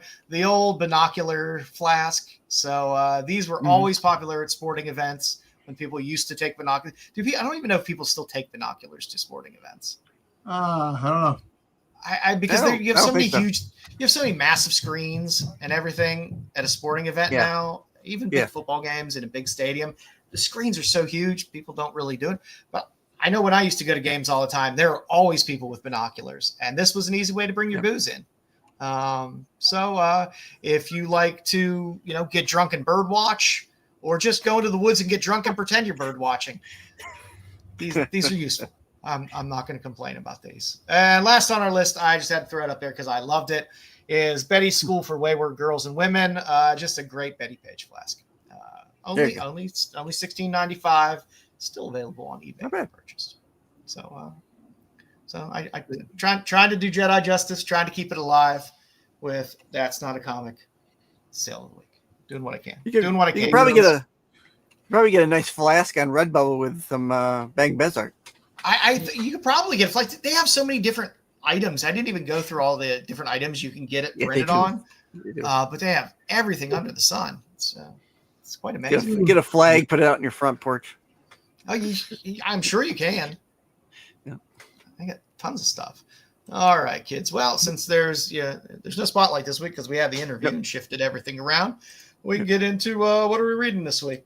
Styx or Dom, have you read anything while we were out on our little hiatus? Negative. I read nothing and watched no TV. I didn't do anything. I just worked and I'm getting ready. Did some overtime working, trying to make money for my trip and just San Diego. That's it, man. Like I said, I got a lot of books to read, but I haven't read anything. I haven't even gone to the comic store because since my friend there left, I like really there's no reason for me to go there. That was 3 years ago, Dom. That was 3 years ago. That was 3 years ago. Actually, no, he left now. He's actually becoming a security clerk in a security cook. No, a clerk in the in the freaking He's becoming Steven Seagal he's becoming a security at a courthouse. That's what he's going to become. Oh, corrections officer. Yeah. Court reporter. So I haven't read anything. I haven't bought anything. That's the only book I got was the Boba Fett and Those were nice. You gotta let us know how that is. You got to read it. I'll read it version. I just haven't read it. I'll be interested to see how that is. Yeah. I did read a couple things this week. I did read Team America Racing. It was fun. Basically, you have a bunch of racing teams. Somebody is sabotaging the races, and that's the basic premise of it. You basically have somebody sabotaging it. Yeah, you got the Old Man Jenkins secret hero, who is the I can't remember the name of the character, but Mass Marauder or something like that. It's Rider? Similar to it's Masked Rider in all black, who is trying to save these people, and they kind of set up. I'm not going to give away too much because they're setting up kind of who's doing it, and it kind of sets up all the characters. Decent first issue. It's not the normal kind of book I'd read, but it was a Howard Chaykin cover, so I was buying it. So I was like, I got multiple copies. I might as well read it. But it wasn't a bad read. It felt really thick at first. I was like, holy shit, this is a really thick book. But it was actually a decent read. And then there's a lot of extras after in this first issue. So they go back into the Marvel history of Team America and all kinds of stuff. So there's a lot of extras in the book, which is fun. This is put out by Comic Shop News, by the way. That's crazy that I didn't realize they were doing their own publishing. Exactly, which I thought was kind of fun and crazy as well. So that's kind of nice. And like I said, there was a lot of extras in the book at the end, which was just some kind of fun reading. So I'd give it a thumbs up. It's kind of nice to see it back. It brings back a little nostalgia. And I did read Red Sonja Noir. There's the hat cover there, which is nice. There was a nice lyrics cover. Pretty much a one-shot. Straightforward story. Good Sonja story. If you don't want a bunch of bullshit and weird stuff, it's a good, straightforward Sonja story. Like you've been getting? In some of them, yeah, they like to go on some weird tangents sometimes, which sometimes are good, sometimes bad. But if you just want a good, straightforward Sonja story, this is great. She's brought in to protect a wedding because the princess is getting married or whatever. So she has to, protect all the gifts. There's a lot of gold there, stuff like that. And then all of a sudden, a big dragon comes in. She has to figure out who did it and kind of exact a little bit of revenge on those people.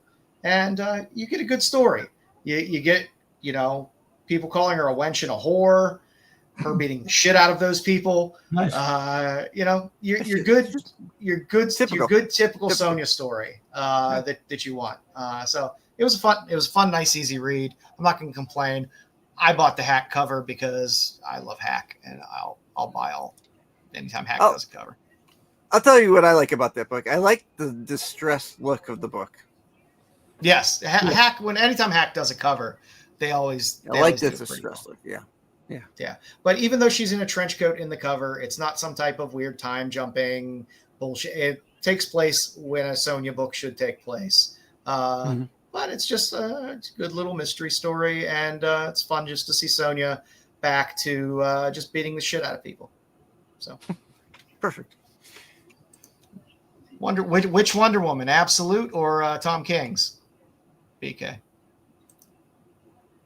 Deathstroke is good. Styx, do you read anything this week? No, but I did pick up a copy of Vampirates this week, so I'll be reading that. Oh, this nice. weekend. Yes. My pre-orders are always behind when the week hits, because it's like, it's going to be in the next shipment order because it came one day too late.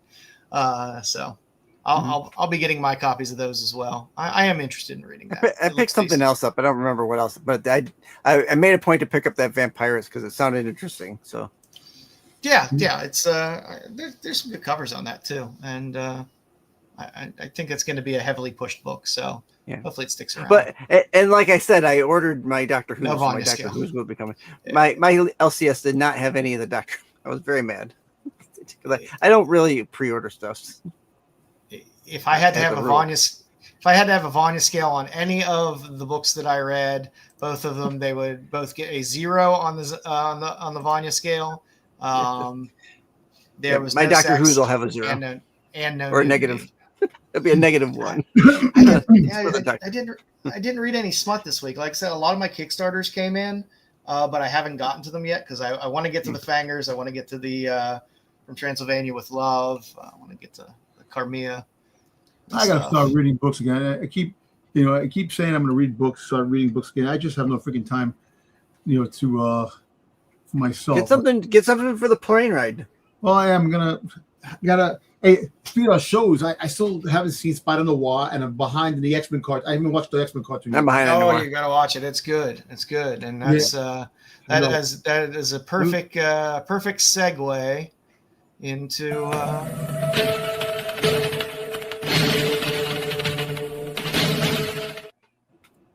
Yep. Okay, I watched a lot of fucking movies this week. So while I was away, I didn't really watch much of anything because, well, I was in the fucking woods with no internet. But my recommendation for this week is Female Prisoner 701 Scorpion. Now, if you go on Tubi, Is it cartoon? No, it is not. It is a wonderful Japanese movie. There are 4 movies in the original series. There's Female Prisoner 701 Scorpion. There's Female Prisoner 701 Beast Stable. There's Female Prisoner 701 Prisoner 41. And there's Female Prisoner 701 Grudge Song. Those are the first 4. Tubi has 3 of those. It does not have Prisoner 41, unfortunately. I watched the 3 that were available. They are abso-fucking-lutely awesome. I cannot recommend these movies enough. Sure. Miko Kaji is the actress that plays Scorpion in these 4 movies. She is absolutely awesome. She is also the actress who played Lady Snowblood and Lady Snowblood and Lady Snowblood 2. If you want to understand the mind of Quentin Tarantino and when he was making Kill Bill, watch Lady Snowblood, Lady Snowblood 2, and all of the Female Prisoner 701 Scorpion series. I believe Mako Kaji also has a song on the Kill Bill soundtrack. Oh wow. Each movie is very different and very weird in very different ways. The first one takes place in a female prison, and she is the baddest bitch that can take anything. There is a shit ton of nudity, but of course it's Japanese, so sorry kids, no push. But there is a ton of nudity in the first one here in Scorpion, but while it could feel like a grindhouse movie or kind of a schlock movie, it's a really good story and it's really enjoyable. Beast Stable, on the other hand, which is the third movie in the series, which is also available on Tubi, not as much nudity at all. Still has nudity, but not as much. But the subject matter is far more disturbing. Far more disturbing. Really? Yes, there is a mentally disabled brother who frequently has sex with his sister in Beast Stable. Yes, it's an odd storyline, which is kind of not necessary, but it's there. But again, if you want to see a movie about a woman just taking revenge on people that have wronged her, these series of movies are insanely How many again? I'm sorry, how many movies? There's 4 of the original series that were done between like 1972 and 74 and 75, like within that span. And then I think after that there were a couple more reboots of them, but the original 4 is the way to go. It's good. And when you're listening to the music in this movie or in Lady Snowblood, you again will understand where Tarantino drew a lot of his inspiration for. It's good stuff. It was good. So that was my main watching that I did this week. I also watched a little movie called Pets, which is a little grindhouse movie, which was interesting, about a wayward girl who's just kind of taken advantage of a lot. Her brother beats the shit out of her. So she ends up being picked up and living with a lesbian artist who is very possessive of her. Okay. And then finally, she makes her way to the lesbian artist's gallery owner, who decides he keeps pets in his basement, and he makes her one of those pets. Oh, Jesus. It's a very interesting movie with a very satisfying end. Yo, fucking Joe finds these crazy ass movies, man. I think Joe goes the most obscure movie that's on Tubi. Let's see what's it. Oh yeah, this one. And he closes his eyes. He picks. I do sometimes.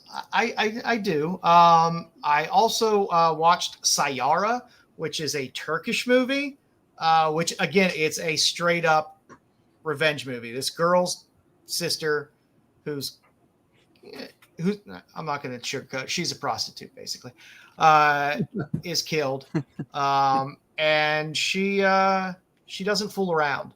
I've seen a lot of she's revenge a prostitute. movies. She must fool around.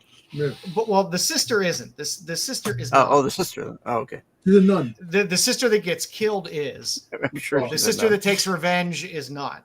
And the sister that takes the revenge, wow. Wow. I was like, oh, this is a Turkish movie. It's probably going to be a little not tame at all. Not tame at all. That's all I have to say. It is crazy. So that was another one. I did watch Ready or Not too, if we want to go a little more mainstream in terms of new movies. I like Ready or Not, the first one. It was the second one just as good. I thought it was just as good. Samara Weaving is one of the best people out there nowadays for movies like that. She's fantastic. She's funny. She's badass. But it all still kind of feels believable. I really loved it. I also watched a little movie, which I do not recommend if you do not like to see animals tortured in any way. It is the movie Eaten Alive. Oh, I think I saw that. Yeah, there's a lot of I had to see a monkey getting eaten by a snake. That was something I wasn't expecting in that movie, and it wasn't special effects. It's like all through nature that shows you what goes on. There was a video that comes on Instagram that they have videos of like animals and stuff like that. That an alligator went to eat a hippo, a baby hippo. The mother came up and bit the alligator, ripped his face in half. Hippos are not to be messed with. No. Yeah, I would not recommend Eaten Alive. It was a little much. It was a little much. So that's what I've been watching. What have you guys been watching? I have to get into Silo again. Silo came back last week. That it did. For a new season. So I have to get into that because I've got to re-up my Apple TV. So I will get into that. When Jedi comes back, we'll be talking Silo. When that comes back. No, I haven't watched anything really. Tyson was good enough to take my suggestion to watch Burial Ground, which did have the 20, 30, 40-year-old small person playing a child in it who had an unreasonable sexual fixation with his mother. Oh, Jesus. Okay. They don't make them like they used to. But those taboo books. Sorry, Styx. What else are you watching? I started the Spider Noir, but I've been watching it with my son, and he's been, because he works during the week. I've been watching it on the weekends, a couple episodes here and there. So it's a fun show. I really enjoyed it. I like really it so far. He liked it too. Yeah, I thought they did a really fantastic job with that show. It was good. I've been watching Sugar too on Apple, with Colin Farrell, which season 2 started of that. So that was nice. Huh. You watching anything, Dom?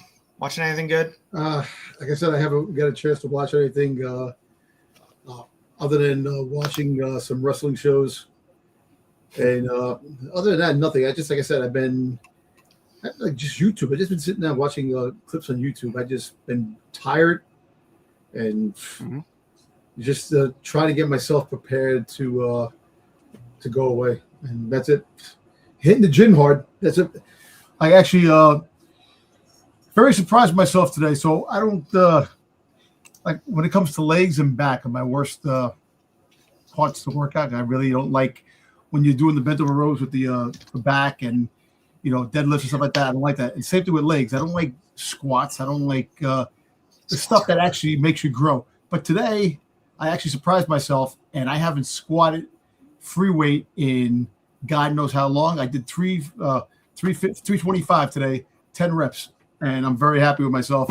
Thinking doing 325 squats on free weight, not the Smith machine, not anything, and I haven't did that in a long time. I haven't did squats on free weights. I've been trying to avoid it, so I finally did it today. So, but other than that, I just been training hard, and that's it. Training hard and just really trying to get myself in shape, get myself back to when I was young.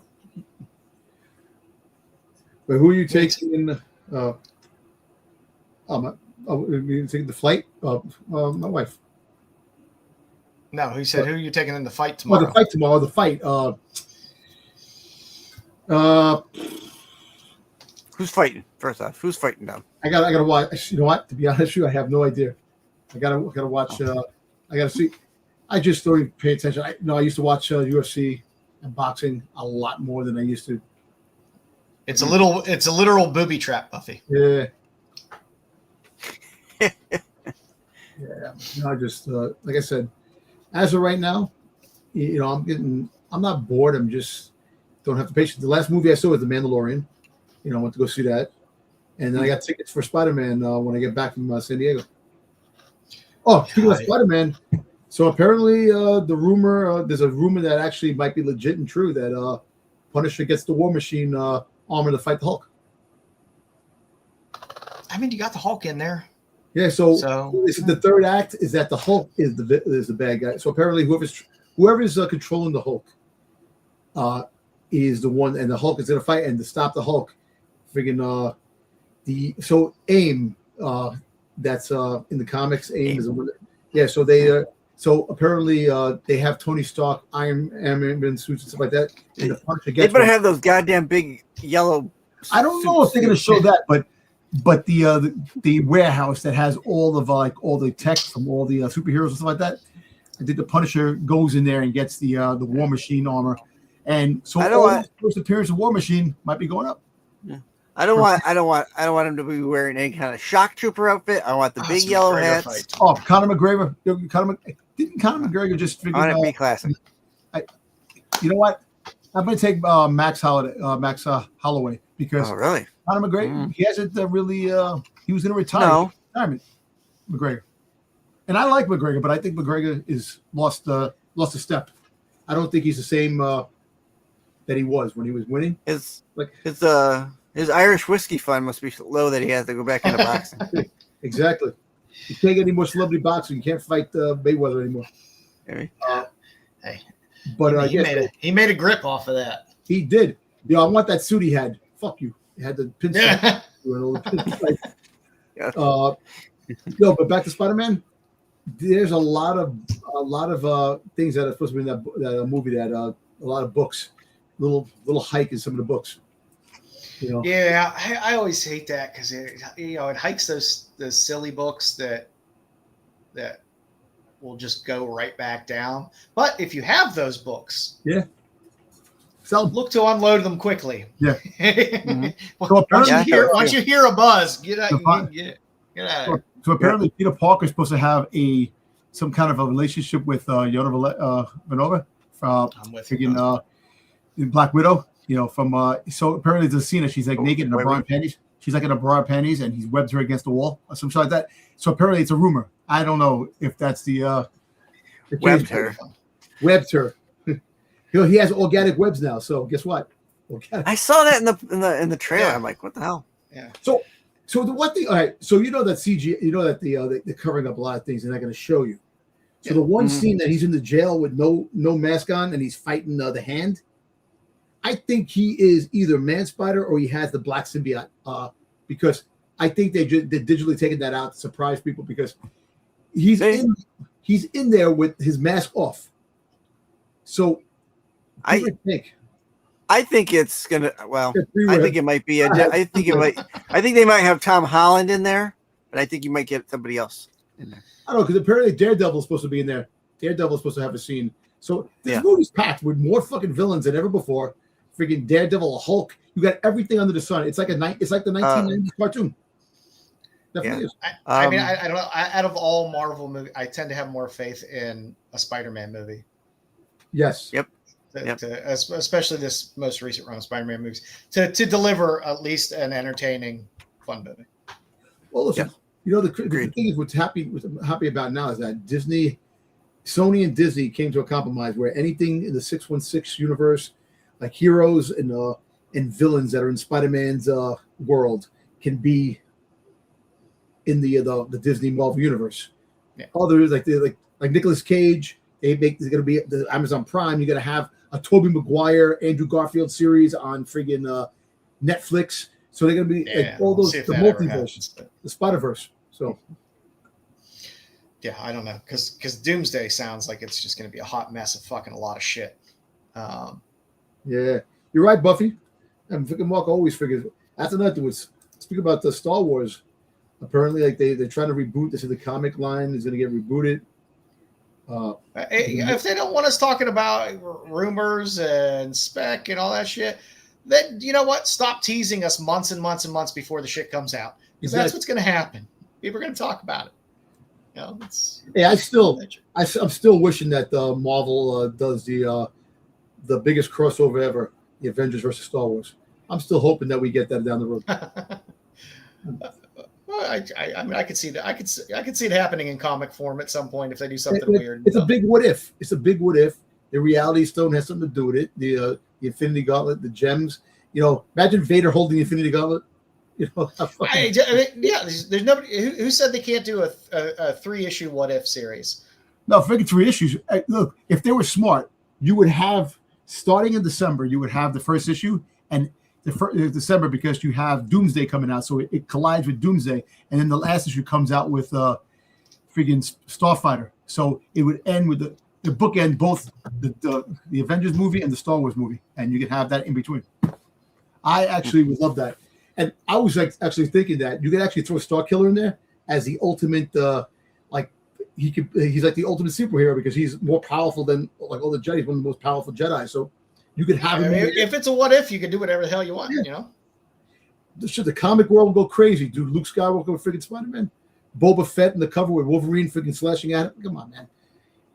Thanos. I mean, freaking you have Doctor Doom fighting Vader, man. You can't go like I said, do it as a what if because you can't be pissed off at a what if unless it's those horrible ones they did with Miles. What if some dumb reason? Because if they have stupid. Well, actually, you know what's funny? Actually, in one of the X-Men comics. Boba Fett was in one of the X-Men comics when they were looking to try and like a bounty on people. Boba Fett was in they drew Boba Fett in one of the issues in the X-Men book. So he is an energy vampire. He is the ultimate energy vampire. He is. Hey, we might not have a show, no Star Wars show this week because Marco can't be on it. So I think they're gonna freaking not have one this week. So probably for the best. Yeah. Well, right now, nothing really to talk about. What's there to talk about in Star Wars? There's nothing to talk about right now for Star Wars. I'm telling you, next year is going to be a big year in Star Wars. The 50th anniversary. Yeah, next year is going to be the bigger. Yeah, they will. If you haven't subbed up yet, please sub up over at Rennavision. Pete has a lot of good stuff out there, a lot of good recorded content, a lot of good other live shows on Rennavision. So we appreciate your support. Send up to Bruce over at Kingdom of Nerds _ Bruce is always throwing something new out there. He's always mixing it up. So up to Styx. Doctor Who will be starting back up after the summer, and we'll be back to Who and One Off. It'll be fun. I'm thinking of doing a one-off in August. There is a Doctor Who podcast day coming up, so I might do a one-off. We'll see. It might be a recorded something recorded. And you can also catch Styx and Absolute Geek Podcast for their Off the Mat Wrestling show. When you guys still dropping that on Thursdays? Yeah, Thursday night we just had a show on Thursday. Styx hasn't been there. Styx has been off. Yeah, I'm on hiatus because of my work schedule. Yeah, it works. So, but we had a good show. We got SummerSlam coming up. We got the Saturday Night Main Event on the 18th, and then next weekend, and then SummerSlam coming up August 1st and 2nd. So we got some stuff coming up. So we'll be next Thursday. We'll be on again. And you're right, Buffy. If Marco's not there, nobody tells us we're wrong. As always with the lineup, Pete drops the CBSI Hot 10 on Fridays. Sometimes at different times, but it's sometime normally between 9 and 11. He's dropping that CBSI Hot 10 out there. So you can see what's hot in the market for this week. You can normally catch us at 9:30. Again, sorry, next week no show, but we'll get back into the groove of things. And I'm kind of hoping. I'm kind of hoping in San Diego Comic-Con, Skybound. I hope they got the rights to Inhumanoids. Because that would be nice. I mean, they're trying. I think they're gonna. I mean, I think that's what they're trying. They're trying to grab some IPs and really dig into those IPs. Yeah. Maybe we'll find out about the G.I. Joe's Transformer cartoon that's supposed to be dropping. Oh, that'd be nice. Styx, is there an SNS tomorrow? I don't know. I'll say that. I don't know. Yeah, Matt, so there might be an SNS tomorrow at 9 p.m. where you can catch Styx and Sam and Tyson would be the one to ask. Styx doesn't know. He's only on the show. Yeah. I've been too busy. I haven't paid attention. Look, I asked Matt yesterday, and Matt was like, he's not sure because Sam is away. So, Oh, okay. and I don't think you're gonna be on tomorrow, right? The Styx, if you had one. No, I could be I on. love the Okay, episode. okay. I don't know. Yeah, I it could see. But Matt said he wasn't sure yet, so we'll see what happens tomorrow. Yeah. If he answers. Yeah, tonight and tomorrow night are my nights off from the job. So There is no Tales from the Dark Side, possibly this Sunday since Marco's out, but you never know. Never know what might happen. Yeah. And as always on Wednesdays, you can catch the Totally Awesome Coolest Show with, I don't even know who's on there anymore other than Dub. Is Bruce still doing it? Marco, Dub, Bruce from time to time. JJ's been on there recently. There we go. So it's a cavalcade of Rennavision talent that shows up on Wednesdays for the Totally Awesome. And Corbin shows up every once in a millennium. Oh yeah, Corbin was on there this week. Yeah. Oh, he was. Yeah, he was. Nice. Yeah, Corbin was on there. Yeah. So we will be back in 2 weeks where we will probably talk some SDCC exclusives. It'll probably be most of the talk because by the time we go live then, I'm pretty sure most of the exclusives will be talked about already and are gone out there for us. Now have firsthand, have them in my hand. I'm like, I'm back. Yeah, there you go. We'll try to keep a pulse on what's hot with SDCC in terms of some of those exclusives because you know the way it is. There'll be 300 exclusives, and really what it works out to be is like 10 of them are hot. Yeah, they're still dropping some. Like they have some Funko exclusives that are dropping. They have Thrill Joy.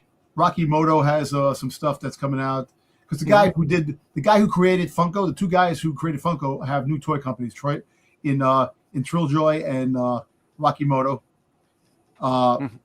Also, you got the Hasbro exclusive that they have from GI Joe. You got Transport, so you got a few things that they're dropping, and then like I said, Mattel has a couple of exclusives.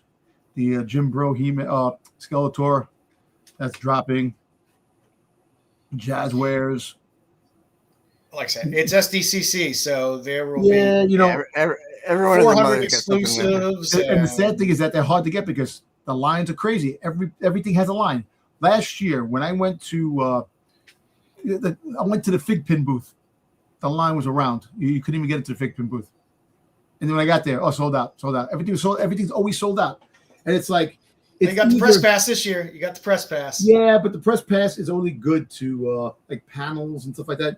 Not to skip the line you might be able to get in there a little earlier. Well, like I'm saying, I'm definitely preview night. The preview night. The preview night. I got the Wednesday, so because of the press pass, I got the preview night on Wednesday, so I get to walk the floor and really get a feel of the floor. Like I did last year when I went last year. It just was so overwhelming because of the crowd, and I wasn't used to it, and I didn't have a plan. We only went for a couple of days, and it just really was. I was actually, thank God for a couple of people that I met there talking. I was able to get the Cold Slither box set. They had it. They bought one. They bought two of them, and they had an extra one. And they sold it to me for the price that they got it for, and I was able to get it without waiting on lines. So I was happy about that. Nice. But, and you get the preview night. You figure out your lanes where you go and run through those crowds, throwing elbows, and I got a couple of things I'm looking for. Like really, I got a budget that I have. The money I really wanted to go with, I'm not going with because I had to pay other things off. So I kind of really upset with that. But I do have some cash that to get a couple of things. Like do I really need the Jim Bro Skeletor? No, but I like it because it's funny because I like the gym. We're going to the gym and working out, and it's just to have it up here. I put it on the mantle just to have it in. But I really want that the Slave One from Jaguars. I want that. So that's something that I'll probably try to pursue. And then there's a Darth Maul Funko Pop. It's called the Kyber Crystal series. So it's like kind of the base is like crystal shape, like a red, white, and you have Boba. You have Darth Maul and Ahsoka. So you have that. I just want the Darth Maul. They're 9,500 pieces. So if I can get one of those, if I can't get in there, I'll try to talk to one of the YouTubers that I know over there that get into all those things, and see if I can get it from them. They pick up one from me. So see what happens, man. But maybe you'll get lucky. Somebody will shit on the floor and they'll clear people out, and you'll be able to, you know what? It'll be Dom now. I gotta get some people out of here. It'll be my fault. I'm the one that's shitting on the floor. I'll drop a freaking jar of pickles. Yep. All right, so they'll definitely keep Marco away. So, like I said, we'll see you all in 2 weeks, and we'll get back into that groove. Like I said, summer's tough, man. Summer's tough. Yeah. It's hard to cram everything into the summer. But don't worry, man. The fall, we're gonna have some good shows in the fall. Oh yes. Really quick, quick shout out. Thank you to BANGBEZ for coming on at the beginning of the show. Yep, that was awesome. If you missed it, catch it on the rewind. Great interview. Good guy, great artist. Great to have him on. I mean, he's coming in from a time zone 12 hours away. Yep. You know. Well, listen, so we appreciate it. We love getting these artists from other places. Like Flops, the same thing. Flops was his time zone was different too. You know. Yeah. But I'm definitely gonna pick up some of his art. You know, some of his work. Got good stuff. Got good stuff. Actually, like I said, I really want that Scarlet and that Baroness covers. I'll see if they have them over there in San Diego. Definitely get them over there. Yep, the Baroness is still available. Scarlet's a little harder to find, but Baroness. Hey, did you see? Speaking about GI Joe, they had the first appearance of Laura Croft in GI Joe 330. I saw that. Yeah, so Laura Croft, so she's part of the GI Joe universe now. Yeah, well, they have that. They have that Super 7 or whatever. No, that's Super 7. They got the Classified coming out. Classified series. I'm just saying, but the whole fact is, the first appearance in comics with GI Joe. A little spy. It may not bring a lot of big, but it's something, you know. Or you're getting a crossover series. Yeah, you're getting a Fortune crossover series, but our first appearance is in 330. So that'll be interesting. If anything, so you see what happens. Maybe another property Skybound can tuck in there and make better. We'll see. Yeah. We'll see. Hey, look, alrighty, kids. If Skybound has the best stories, you know, Transformers has been like a hit or miss, but. You know, but overall, it's been pretty decent. Like I can't really complain about anything Skybound has done with those series because they've done a pretty decent job of putting something cohesive together, building out an interesting universe, and you know, I'll take it. They got Rom again. Rom is back now with them. So we got Rom. You know, you got that. So, like I said, you got a lot of good things that are happening now in that whole big storyline. That's why I hope that they do get the Inhumanoids, you know, for like when they battle Cobra La, because that's the next big battle. Like when it gets to issue 50, you have to fight Cobra La. Cobra La has to have some creatures that can actually handle against the Transformers. Mm-hmm. So, yeah, Inhumanoids would be great. I love that. Hey, speaking about Zapata, they have a new one that's coming out for Super 7. They have a new figure coming out. A glow-in-the-dark version. Cobra la la la la la la. Oh, yeah, they have a lot of glow-in-the-dark ones coming. I think. Yeah. Oh, it's good stuff. All right, kids. Well, have a healthy and safe weekend. I think it's heating up again, so don't remember to hydrate, kids. Yes. And stay safe out there. And we'll be back in a couple. Put the lotion on your skin, or you'll get the hose again. Yes. Put the lotion on the skin. Thanks, Cosmic. Grab some lotion on the skin. All right. Good night, everyone. All right, kids. See you in a couple weeks. Everybody. Take care. Bye.